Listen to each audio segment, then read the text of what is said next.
जी अस्सलाम वालेकुम, जय भीम जय संविधान। मैं आपके सामने अमन रिजवी। अगर कोई है तो प्लीज़ आएँ, मुझे ज्वाइन करें।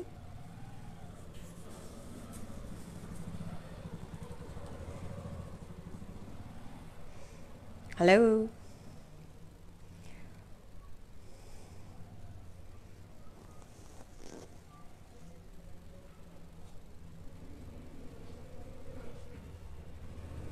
कश्तियाँ यूँ तो सभी किनारे पे पहुँच जाती हैं, कश्तियाँ यूँ तो सभी किनारे पे पहुँच जाती हैं, ना खुदा जिनका ना हो उनका खुदा होता है। जैसे कि आप जानते हैं, ये शेर भी इस वक्त हम भारतीयों के ऊपर है, मासूम भारतीयों के ऊपर है। और जिस तरह आपने आज देखा, हाय बंदर गोस्वामी तुझे क्या औकात करी है महाराष्ट्र पुलिस ने।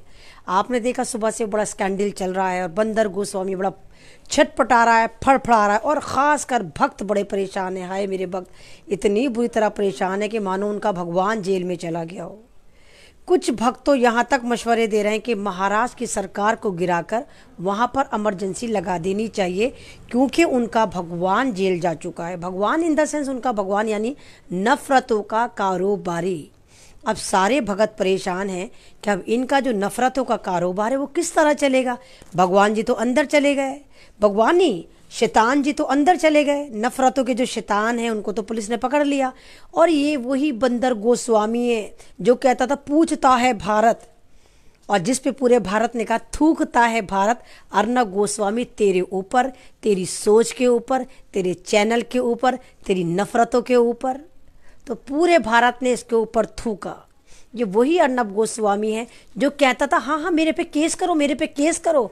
और जब इस पर रियल में केस हो गया तो ये कैसा फड़फड़ा रहा है, क्योंकि इसको पता था, क्योंकि ये भी अपना आप को क्या बोलता था, मैं मोदी जी का बेटा हूँ।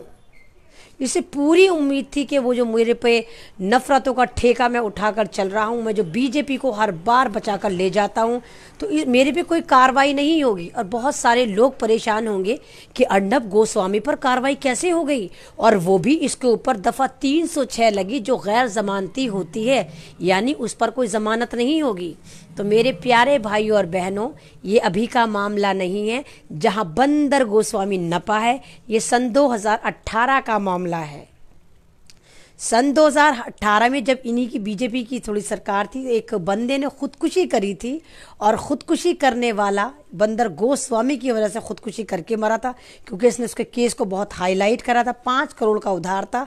उसने अपनी एफआईआर में, अपने सुसाइड नोट में अर्नब गोस्वामी का नाम लिखा था कि मेरी मौत की वजह अर्नब गोस्वामी है। उस वक्त जो वहाँ पर सरकार थी फडणवीस की थी, बीजेपी की थी, तो उस केस को दबा दिया गया।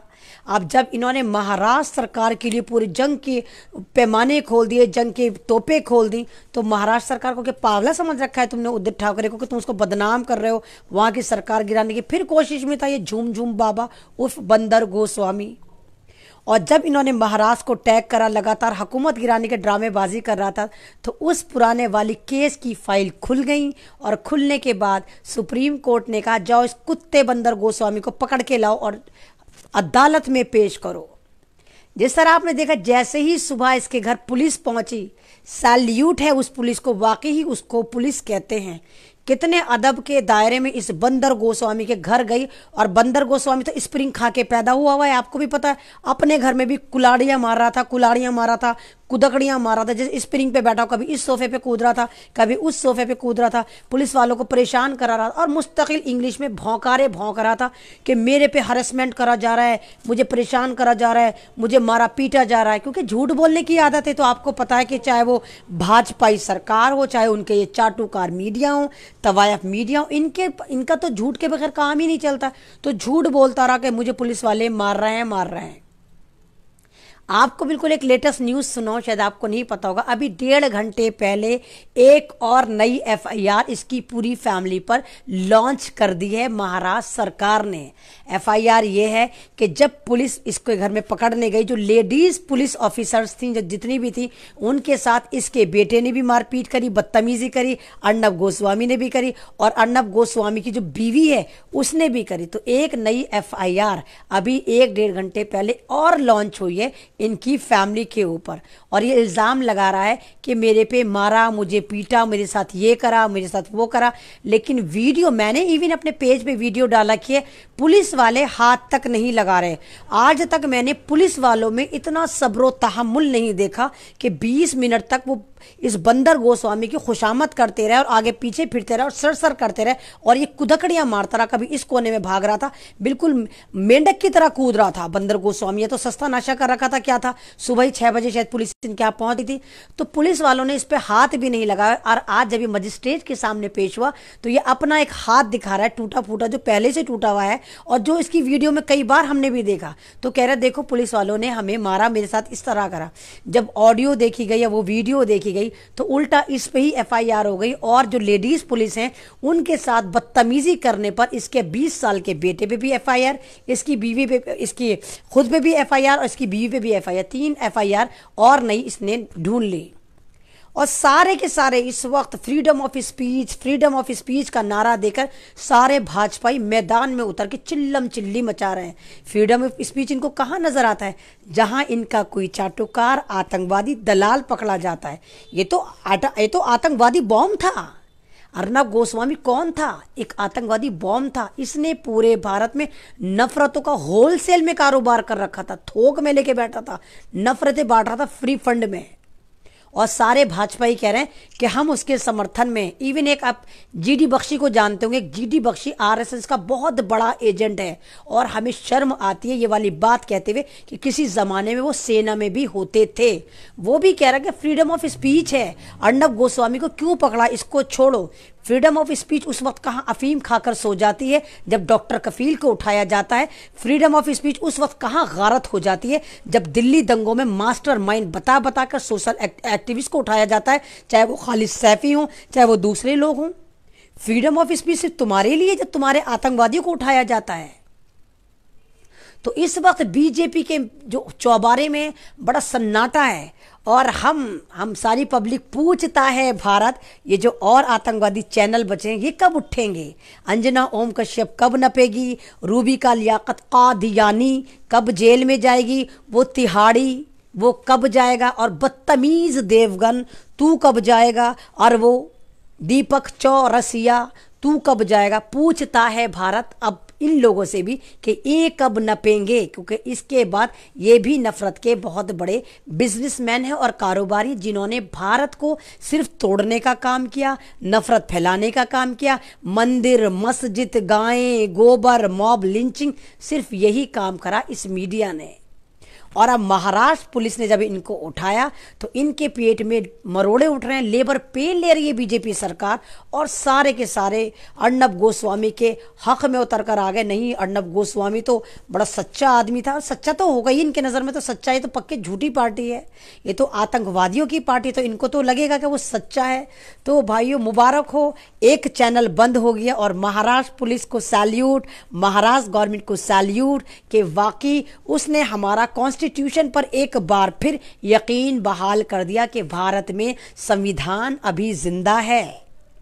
और सैल्यूट वहां की पुलिस की, वाकई पुलिस ऐसी होती है, इतने अदब और एहतराम के साथ उसको लेकर गई, 15 मिनट तक उसकी खुशामद करी।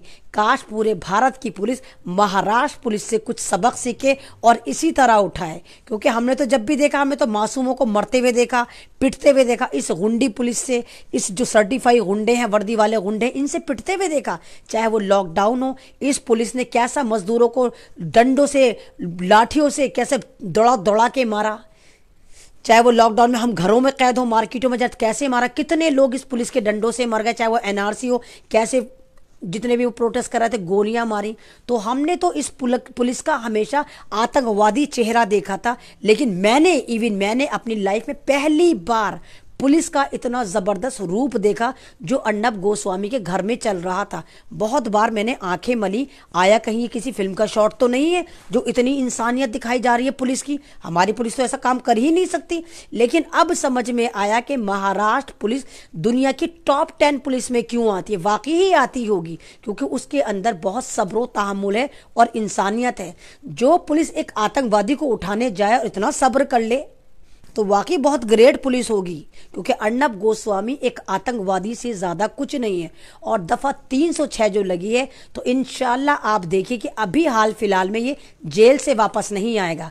तो हमारी गवर्नमेंट से रिक्वेस्ट है कि भाई इस झूम झूम बाबा को माइक प्रोवाइड करा जाए, ताकि ये जेल में भी अपनी भौंकार जारी रखे और वहाँ से भी हमें रिपोर्टिंग करता रहे, बताता रहे कि जेल में क्या चल रहा है। क्योंकि इसको तो रिपोर्टिंग की बीमारी है, तो इसको एक माइक ज़रूर प्रोवाइड करा जाए। लेकिन खुदारा इस बार इसको इंडियन सेटअप दिया जाए, इंडियन सेटअप पर बैठकर बोले, चाइनीज सेटअप ना दिया जाए इसको। तो बंदर गोस्वामी के लिए हमारे जज्बात, हमारी सपोर्ट इसको है कि भाई इसको माइक दे दो, ताकि अब जेल में रहेगा तो वहां से भी रिपोर्टिंग दिखाए कि कैदियों के साथ होता क्या है, किस तरह हमारी सरकार कैदियों के साथ सलूक करती है। तो बंदर गोस्वामी, तेरे पास इंसानियत का काम करने का एक गोल्डन चांस है। तू गवर्नमेंट से कह कि तुझे एक माइक दे दें, एक कैमरा दे दें, तू बैठा बैठा जेल में रिपोर्टिंग करता रहे। और हो सकता है जिस जेल की तू रिपोर्टिंग करे उस जेल का मुकद्दर जग जाए, वो भी 5 स्टार जैसी हो जाए। तो ये था अर्नब गोस्वामी का, और जिसमें पूछता है भारत बोलता था, और आपकी और हमारी दुआएं काम कर गईं। और अब हमने पूरे भारत ने मूतता है भारत इसकी शक्ल पर साबित करके दिखाया कि इसको उखाड़ फेंका और इसको इसकी ससुराल पहुंचा दिया। इसकी जगह इसकी ससुराल थी, तो साजन चले ससुराल, साजन चले ससुराल। भक्तों अब तुम्हारी बारी है, और आ जाओ और पंगे लो, हमसे पंगे लो, कॉन्स्टिट्यूशन से पंगे लो। तुम्हारा सब का हाल यही होने वाला है, चाहे जी न्यूज़ हो, चाहे आज तक हो, चाहे सुदर्शन हो, तुम भी खैर मनाओ। क्योंकि एक कहावत है हमारे यहाँ उर्दू में, एक कहावत है कि बकरे की माँ कब तक खैर मनाएगी। तो तुम्हारे साथ भी यही होगा, तुम कब तक नफरतों का कारोबार करोगे, कब तक तुम खैर मनाओगे। अल्हम्दुलिल्लाह हमें अपने संविधान पर यकीन है कि तुम्हारा भी इंजाम वही होगा, तवायफ मीडिया, कि अन करीब तुम सब अपने अपने ससुराल यानी जेल में ट्रांसफर कर दिए जाओगे।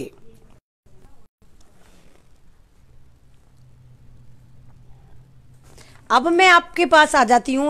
मैंने अपने पेज पे भी एक वीडियो शेयर करी थी, वो इंदौर की एक वीडियो है जो किसी मोबाइल से बनी हुई है, वो मेरे पेज पे भी शेयर हुई है, और लगभग 22-23 लाख 2 मिलियन 2 मिलियन के करीब वो मेरे पेज पर चल चुकी है। उस वीडियो में एक दिखाया गया कि एक मुस्लिम बंदे की दुकान है, एक बुजुर्ग से हैं, उनकी पटाखे की दुकान है, और कुछ RSS के पालतू कुत्ते, कुछ RSS के नारंगी जाफरानी कुत्ते उस दुकान में घुसते हैं। इन सुअरों का झुंड घुसता है, क्योंकि आपको पता होगा ये RSS वाले इतने डरपोक होते हैं, इतने डरपोक होते हैं, एक आध नहीं जाता, ये सुअर की तरह झुंड में चलते हैं। कभी आप सुअर को अगर देखें, खिंजीर को अगर देखें, खिंजीर कभी अकेला नहीं जाता, वो झुंड में जाता है। तो ये RSS वाले भी सुअर हैं और ये हमेशा झुंड में चलते हैं। तो 50-60 इनका सुअरों का, RSS के सुअरों का झुंड उस दुकान में घुसता है और बदतमीजी करनी शुरू करता है, पटाखे उठा उठा कर दिखाता है, अच्छा हमारे भगवान की तस्वीर, अच्छा हमारे इस भगवान की तस्वीर, तुम्हारी हिम्मत कैसी हुई मुल्लो, तुम्हारी ये कैसे हुई। अबे जाहिलो, पटाखे मुसलमानों के घर में नहीं बनते, वो सिर्फ बेचने वाले हैं। और पटाखे कौन सी कंपनी? लक्ष्मी कंपनी के पटाखे, जो मैंने भी जलाए हैं, मैंने भी दिवाली में बचपन में खूब जलाए हैं, वो लक्ष्मी पटाखे, लक्ष्मी कंपनी उसके पटाखे हैं। तो इन हराम खोरों से बोलो, तब अपनी अम्मा की कोख में थे क्या तुम? अभी निकल निकल कर सीधे सीधे तुम अपनी माँ की कोख में से निकल निकल के, गुफाओं में से निकल निकल के दुकान में गए हो? तुम्हें नहीं पता क्या कि लक्ष्मी की जो कंपनी पटाखे बनाती है और तुम्हारे भगवान की तस्वीर लगाती है? मैंने खुद अपने पापा से कितनी बार बोला कि पापा ये तो इनके भगवान होते हैं, ये पटाखों पर क्यों हैं? तो पापा ने ये कहा कि कभी आपने इनके भगवान को अलमारियों में बिकते हुए देखा? कभी सड़क पर देखो, मूर्तियां सारी जमीन पे रखी हुई होती हैं, और जब ये विसर्जन करने जाते हैं खुद जमीन पर फेंक के आते हैं नहर में। तो ये भगवान को इज्जत देते ही नहीं। ये भगवान को इज्जत कब देते हैं? जब इनको मुसलमानों को काटना होता है, तब ये कहते हैं हाँ ये हमारा भगवान है। और भारत में इतनी तेजी से कोई भी चीज मैन्युफैक्चर नहीं होती जितनी तेजी से एक भगवान होता है। रोजाना इनका एक नया भगवान निकल कर आ जाता है, तभी तो 33 से 34 करोड़ भगवान है इनके। हर इंसान इनका भगवान, अमिताभ इनका भगवान, साउथ के सारे हीरो हीरोइन भगवान। इन्हें यही नहीं तमीज कि भगवान होता क्या है, भगवान का काम क्या है। इतने जबरदस्त अंधे हैं, हर एक को भगवान बना लेते। यही वजह है कि 33 करोड़ भगवान ये उठाए फिरते हैं, फिर भी इनको चैन नहीं पड़ती, फिर भी ये दरगाहों में पाए जाते हैं, वहाँ चादरें चढ़ाते हैं, चाहे वो अमिताभ हो, चाहे वो बीजेपी वाले हों, चाहे वो कंगना हो, कंगना जो हमें मुसलमानों को बहुत बुरा कहती, ये भी मुस्तकिल दरगाह पे पाई जाती है, कभी अजमेर पे पाई जाती है, कभी कहीं पाई जाती है। तो आ गए हैं बीजेपी के आरएसएस के कुत्ते आ गए हैं, जरा इनसे निमट लीजिए। तो आरएसएस के 50-60 सुअरों का झुंड उस दुकान में घुस जाता है, उनको मारपीट करने की कोशिश करता है कि हम तुम्हें ये कर देंगे, हम तुम्हें वो कर देंगे। अगर अपनी माँ से पैदा हो, एक माँ से पैदा हो गुफाओं की पैदाइश, तो जाके लक्ष्मी पटाखे की कंपनी को बंद करके दिखाओ। अगर वाकई तुम अपनी एक माँ से पैदा हो या एक बाप से पैदा हो, लेकिन तुम नहीं हो, तुम तो गुफाओं की नाजायज औलाद हो। तुम्हारी अगर तुमने अपनी माँ ढूंढ भी ली तो वो बेचारी उंगलियों में 6 महीने तक गिनेगी कि आया तुम्हारा बाप था कौन, गुफा में आता कौन कौन था, कितने बाबाओं के पास वो जाती थी। तुम उनकी औलादे हो, तुम्हें नहीं पता तुम्हारा बाप कौन है, इसीलिए तुम सुअर हो। और सुअर हमेशा झुंड में चलते हैं, यही वजह तुम झुंड में चलते हो। एनकाउंटर कर देते हो, उसको मार देते हो, उसकी मॉब लिंचिंग करते हो। यही वजह तुम किसी भी मुसलमान को उठाते हो, उसको मार देते हो, उसको कत्ल कर देते हो, मॉब लिंचिंग करते हो। अगर अपनी माँ की औलाद हो, एक बंदे को एक बंदा मार कर दिखाए, तब मैं मानूं वाकई ही तुम किसी अच्छा खून हो, किसी भारत का खून हो, इंसान का खून हो। तुम तो इंसान का खून हो ही नहीं, तुम तो गाय गोबर नाजायज औलादे हो। तुम्हारी नसें अगर काट के देखो तो गोबर निकल कर आता है दिमाग में से, नसों में से निकल कर आता है मूत्र। तो तुम क्या सोचोगे? तो तुम सुअर हो, इसलिए झुंड में चलते हो। इसलिए 50 के 50 मुसलमान की दुकान में गए और उसको मारपीट करने की धमकी देते रहे, लेकिन वो भी नहीं दबे। वो जो एक मुअज़्ज़िज़ इंसान थे, एक एजिड मुसलमान बंदे थे, वो यही कहते रहे कि क्या करोगे, आग लगाओगे, लगा दो, हमने थोड़ी ना बनाए हैं। तो ये जाहिल हैं, इन्हें नहीं पता। जैसे मैंने आपको बताया था परसों के लाइव में, अमिताभ बच्चन एक प्रोग्राम होस्ट करता है जिसका नाम है कौन बनेगा करोड़पति। तो अमिताभ के कंप्यूटर पर एक सवाल आता है, अमिताभ होस्ट करता है, अमिताभ उसको चलाता नहीं है, अमिताभ सवाल भरता नहीं है। अमिताभ के स्क्रीन पर एक सवाल आता है जो अमिताभ पूछता है, जी अगला सवाल ये बताइए, 1927 में भीमराव अंबेडकर ने अपने लोगों के साथ कौन सी किताब की लिपियां जलाई? Number 1 Bhagavad Gita, number 2 Ramayan, number 3 वेद, या नंबर 4 मनुस्मृति। जाहिर सी बात है, अगर भीमराव अंबेडकर का मतलब आएगा तो भीमराव अंबेडकर किसको जलाएंगे? मनुस्मृति को जलाएंगे। वो बंदा बोलता है मनुस्मृति, बस भैया क्या था, सारे के सारे भगत बावले हो गए। हाय अमिताभ, तेरी इतनी हिम्मत, तूने ये वाली बात बताई कि हमने क्या नाम है मनुस्मृति जला चुके। भीमराव अंबेडकर, तू हमारा आदमी नहीं है। मतलब जबकि अमिताभ, ये सबको पता है कि अमिताभ बच्चन आरएसएस का बहुत बड़ा एजेंट है और इनका ये भगवान है कि आप 50 बार रिंगटोन कॉल, किसी को भी कॉल करो, 50 बार आके वो कुत्ते की तरह भौंकता है, हाथ धोइए, उचित दूरी रखिए, नज़ला खांसी है तो तुरंत जाकर अस्पताल में बताइए कि आपको नज़ला खांसी है। वही इनका भगवान, उसके पीछे ये पड़ गए। मतलब ये अपने भगवानों के भी नहीं है, रोजाना एक भगवान बनाते हैं और उस भगवान को जाकर चूल्हे में रखकर आ जाते हैं, फिर अगले दिन इनका एक और नया भगवान पैदा हो जाता है। ये हाल है भक्तों का। तो भक्तों, तुम क्या चाहते हो? जाहिलो, अपने बाप से हो तो पटाखे की कंपनी बंद करके दिखाओ। और मैं नाम बता रही हूं, उस पटाखे की कंपनी का नाम है लक्ष्मी पटाखे, लक्ष्मी क्रैकर्स। और हमने भी वो बचपन में खूब जलाए हैं, खूब हमने भी उनको जलाया है। तो अपने बाप की औलाद हो तो उनको जलाओ, उनको जला कर आओ ना। ये क्या कि जाकर तुमने देखा मुसलमान है, सॉफ्ट टारगेट है, इजी टारगेट है, तो तुम्हारा सुअर का झुंड जो 30-40 के ग्रुप में चलता है और निहत्ते एक मुसलमान को हड़काने पहुंच जाता है। तो बंद करो ये ड्रामेबाजी, क्योंकि भारत जाग चुका है। अब भारत में तुम नफरतें नहीं बांट सकते, नफरतें नहीं बेच सकते, क्योंकि सन 2014 से लेकर सन 2020 तक 6 साल से तुम एक ही एजेंडे पे काम कर रहे हो, हिंदू मुस्लिम गायें गोबर। नहीं होगा। अब पब्लिक जाग चुकी है कि जिन 18% मुसलमानों को तुम बर्बाद करना चाहते थे, उनके चक्कर में तुमने पूरे भारत के नौजवानों की, पूरे भारत की पब्लिक की ऐसी की तैसी मार दी और 95 करोड़ या 95% भारतीयों को तुमने बेरोजगार कर दिया। अब तुम्हारा ये वाला फंडा नहीं चलेगा, नहीं चलेगा। अब दूसरा फंडा लेकर आओ, हिंदू मुस्लिम गायें गोबर मंदिर मस्जिद, ये वाला फंडा तो नहीं चलेगा।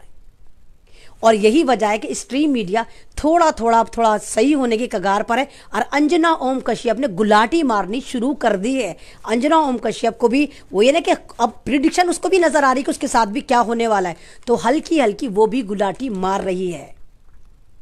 बहुत सारे बेचारे गोबर भक्त आ गए ज्ञान लेने, मेरी क्लास में आते हैं, मेरी फेसबुक लाइव पर आते हैं, क्योंकि इनको पता है कि इनको सही न्यूज़ कहीं मिल ही नहीं सकती, इंटरनेशनल मीडिया पे भी नहीं मिल जाएंगे, नहीं पढ़ना नहीं आता इनको, क्या पता कि इंटरनेशनल मीडिया कौन सा है। तो ये मेरे लाइव पर आकर ज्ञान लेते हैं। तो इन भक्तों को आप भी ज्ञान दीजिए, इनको पहले ब्लॉक करिए, पहले इन पर रिपोर्ट करिए, फिर इनको ब्लॉक करिए। अब जैसे आपने फ्रांस का देखा, आपने जानते होंगे फ्रांस को, जैसे फ्रांस ने हमारा तौहीन रिसालत करा, पूरी दुनिया के मुसलमान सड़कों पर आ गए और कहा कि नहीं भाई ये गलत है, और भारत तो फालतू में उसको कैश कराने पहुंचा। तो फ्रांस ने वैसे तो माफी मांग ली, लेकिन अंदर खाने वो मुसलमानों के विरोध में एक बिल लेकर आ रहा है जो आप सबको जानना बेहद जरूरी है। वो एक ऐसा बिल बना रहा है जिसमें वो ये कह रहा है कि जैसे अगर आप जानते हैं हम लोग मुसलमान हैं और हम लोग जो मेडिकल ट्रीटमेंट है मोस्टली हम ये चाहते हैं कि हमें लेडी जो है वो हमें ट्रीट करे, हमें कोई भी लेडी डॉक्टर जो है हम उसकी उसमें वो करें।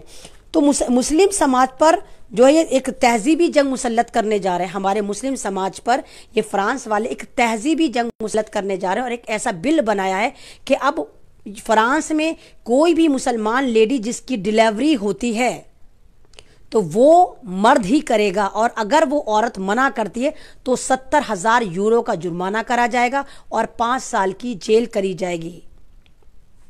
तो ये मुसलमानों के विरोधी बिल बनाने जा रही है अंदर खाने, और फिर इसी बिल को ये पूरे के पूरे यूरोप में लागू करने के मूड में, क्योंकि इनको पता है कि इस वक्त दुनिया में सबसे ज्यादा तेजी से फैलने वाले मजहब का नाम इस्लाम है। और ये बिल, इस बिल में और इन्होंने मॉडिफाई करा और ये कहा है हमारी मर्जी, हम स्कूल में कुछ भी पढ़ाएं और होमवर्क में हम कुछ भी बनाने को लें, चाहे वो मुसलमान बच्चा हो वो बनाकर लेकर आएगा।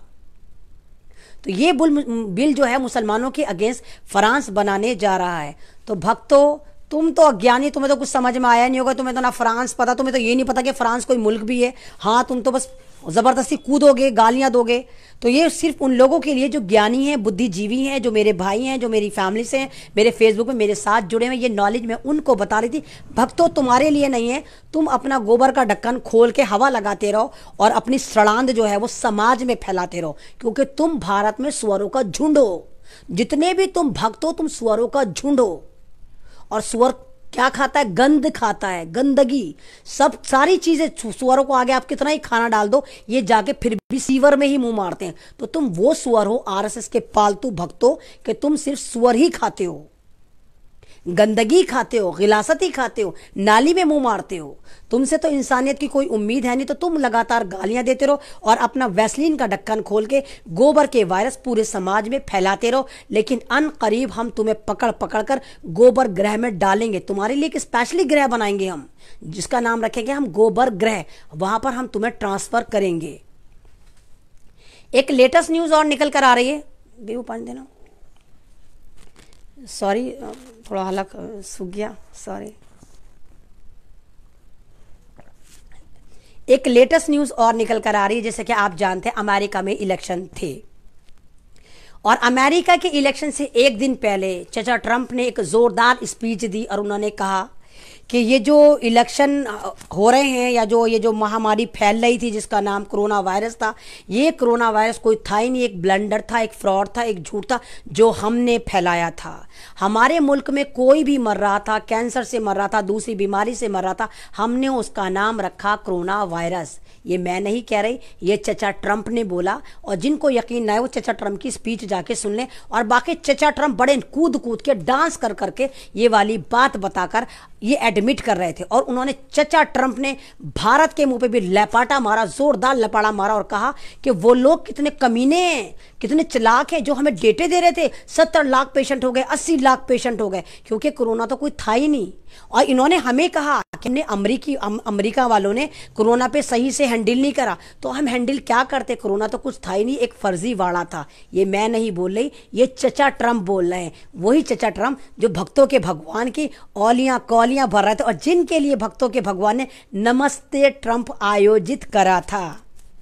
ये वही चचा जान बोल रहे हैं भक्तों, तुम्हारे चचा जान बोल रहे हैं। और ये वही चचा जान है भक्तों, जब तुम्हारा भगवान अमेरिका गया था तो कहकर आया था, इलेक्शन भी नहीं थे, अब के बार ट्रंप सरकार, तुम्हारा भगवान कहकर आया था। तो उस भगवान के लंगोटिया यार ने कोरोना वायरस को फर्जी बता दिया, और इलेक्शन से सिर्फ एक दिन पहले हाय भक्तों तुम्हारा क्या होगा।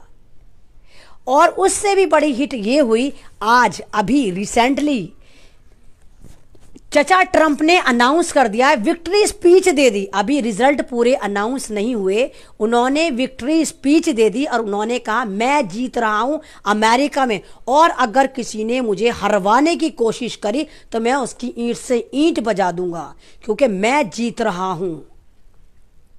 और अभी इलेक्शन के पूरे रिजल्ट डिक्लेयर नहीं हुए, लेकिन चचा ट्रंप ने आकर फिर वो विक्ट्री स्पीच दे डाली। तो भक्तों ये है, क्योंकि शायद आप लोग नहीं जानते, आप लोगों को शायद ये वाली बात ना पता हो, मैं आपको बता दूं कि अमेरिका के इतिहास में जो भी प्रेसिडेंट बना है वो हमेशा 2 बार बनता है, 1 बार नहीं बनता, 2 बार इलेक्ट होता है। और अमेरिका की एक खास बात है, बहुत अच्छी बात है, वहां भारत की तरह नहीं होते कि कोई भी जवान आदमी या बुढ़ा आदमी आता और हमेशा सियासत में रहता है जब तक वो मर ना जाए, वो 10 बार इलेक्शन 20 बार इलेक्शन लड़ता है। अमेरिका में ऐसा कुछ नहीं है, अमेरिका में सिर्फ 2 ही बार इलेक्शन लड़ सकते हैं, वहां 2 ही पार्टी होती है और 2 ही बार इलेक्शन में चांस मिलता है हर बंदे को। तो ट्रंप एक ऐसे बंदे हैं जिनको दोबारा चांस जो है उनका मिस करने की कोशिश है और जियो बिडेन को बनाने की कोशिश है, लेकिन ट्रंप जो है वो बैठने वाला नहीं है। ट्रंप ने पहले ही कह दिया कि जितना भी मार्केट में असला है सब उठा लो। ट्रंप क्योंकि अरबपति खरबपति आदमी है, आप भी जानते होंगे कि बहुत बड़ा अमीर आदमी है, ट्रंप बिजनेसमैन है, दुनिया के अमीर तरीन लोगों में आता है। और अमेरिका में भारत की हाल थोड़ी है कि मुसलमान के पास किचन का चाकू भी मिला तो उसको उग्रवादी, आतंकवादी, फलानावादी, जिहादी बता दो। अमेरिका में जो गन कल्चर है, गन कल्चर यानी बंदूकों का जमाना है, बंदूक उनके यहाँ आम होती है। जैसे हम बच्चे टॉफी खरीदने जाते हैं तो हमारे यहाँ वहां पर अमेरिका में ये हाल, कोई भी बच्चा इजीली जाके किसी भी दुकान पर बंदूक खरीद लेता है, तो वहां पर गन कल्चर है। तो अमेरिका ने, ट्रंप ने पहले ही अपनी पार्टी को, अपने जितने भी उसके मानने वाले उनको पहले ही कह दिया कि जल्दी से जितना भी असला है मार्केट में सब उठा लो, और उसकी पार्टी ने उठा लिया। और ट्रंप ने खुली धमकी दे दी कि अगर मुझे हरवाया या मुझे मेरे साथ बेईमानी करी, वो सुप्रीम कोर्ट में पहले जाकर उसने डाल दी पिटीशन कि अगर इन्होंने मुझे हराया तो मैं अमेरिका की ऐसी की तैसी मार दूंगा, सड़कों पर निकल जाएंगे और ढुई ढिस्कुम ढिस्कुम ढिस्कुम ढिस्कुम करेंगे जिनको हमें जिहादी करें ना। तो उस वक्त ट्रंप और ट्रंप की पूरी बटालियन जिहादी बन जाएगी और ढिस्कुम ढिस्कुम ढिस्कुम करके पूरे अमेरिका में तहलका मचा। मैं नहीं कह रही, ये भक्तों तुम्हारे भगवान का जो लंगोटिया यार है चचा ट्रंप कह रहे हैं, जाकर सुन लो उसकी विक्ट्री स्पीच आज दे चुका। वो साफ कह रहा है कि मुझे हरवाने की तैयारी है, ये मुझे हरवाने की तैयारी, जबकि मैं जीतने वाला हूं, जियो बिडेन नहीं जीतेगा। ये चचा ट्रंप कह रहे हैं, मैं नहीं कह रही।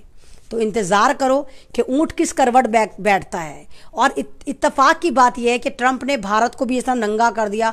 ट्रंप ने एकदम से देखा, भाई ट्रंप को भी अफसोस हुआ कि हाय मैं झूठा झूठा मुझे कहते हैं तो मुझसे ही बड़ा झूठा है भक्तों का भगवान। तो ट्रंप ने मुंह भर भर के मोदी को कोसा, मोदी को झूठा बोला, गलीज बोला, भारत को दुनिया का सबसे गंदा मुल्क तक बोल दिया कि प्रदूषित होते हैं, गंदे होते हैं, झूठे होते हैं। मतलब मोदी ने ये तक, ट्रंप ने ये तक बोल दिया मोदी के बारे में। और कौन मोदी? जिसने क्या करा था, नमस्ते ट्रंप करके 150 करोड़ रुपए उस पर खर्च करे थे।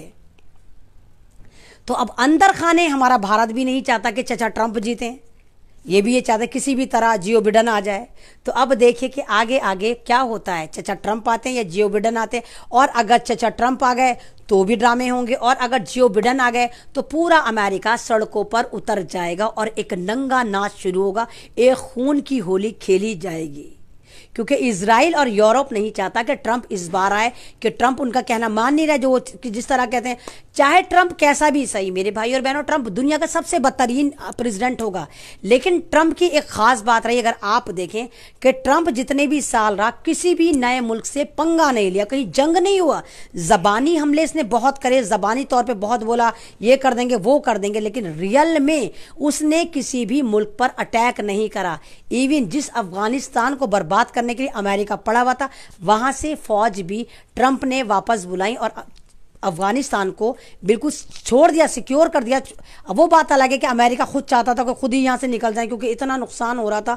वहाँ फौज को उतार कर पूरा अफगानिस्तान को बर्बाद कर दिया इन्होंने, फौज वहाँ पड़ी थी। तो अफगानिस्तान से फौज उठाने का जो टोटल का टोटल क्रेडिट है वो भी इसको जाता है। कोई एक ओम प्रकाश आया बेचारा, अपनी माँ का एड्रेस बता रहा है कि मेरी माँ जो है गुफाओं की भिंडी है, तो जरा इसको बता दीजिए। हाँ, धंधेबाज है इसकी माँ।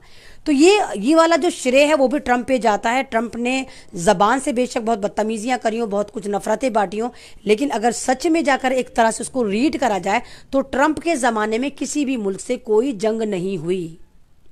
और ट्रंप जब 2002 में भी मैंने बताया कि ट्रंप ने और ट्रंप की बीवी ने खुद बोला था कि जो बिल गेट्स है ये मक्कार आदमी और दुनिया को बर्बाद करना चाहता है, और एक फर्जी वायरस बनाकर, एक मैन मेड वायरस बनाकर दुनिया की आबादी को कंट्रोल करना चाहता है। सबसे पहले इस बात का इंकशाफ सन 2002 में ट्रंप की बीवी ने और ट्रंप ने करा था कि हम ऐसा होने नहीं देंगे, हम मैन मेड वायरस को पनपने नहीं देंगे, हम दुनिया को बर्बाद नहीं होने देंगे। सन 2002 की बात है जब इजराइल ने मैन मेड वायरस बनाकर अपने प्रोडक्ट में यूज करवाया था, वो चाहे नेस्ले का हो, नेस्ले में दिया गया। नेस्ले प्रोडक्ट अगर आप जानते हो, ये जितना भी है नेस्ले के इजराइल के प्रोडक्ट है, इसने इस पे वो वायरस डाला था और अब तमाम एशिया वालों के बच्चों के अंदर पैदाइशी डाल दिया था सन 2002 और 3 में।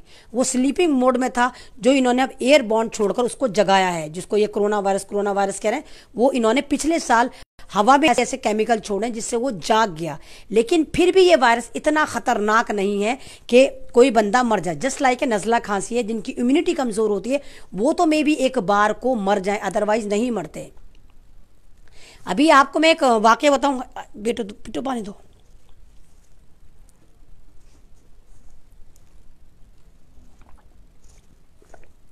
अभी मैं आपको एक वाकया बताती हूँ, बैंगलोर का आई थिंक या इंदौर का है, वहाँ पे मैं कंफ्यूज, लेकिन वाकया पक्का है, मेरे ताल्लुकात में ये, मैं भी कहीं गई थी, बता रहे थे कि उनका बेटा अस्पताल जाता है, किसी उसको मेडिकल बनवाना होगा, तो उसको जब वो अस्पताल जाता है तो अस्पताल वाले कहते हैं इसको कोरोना हो गया।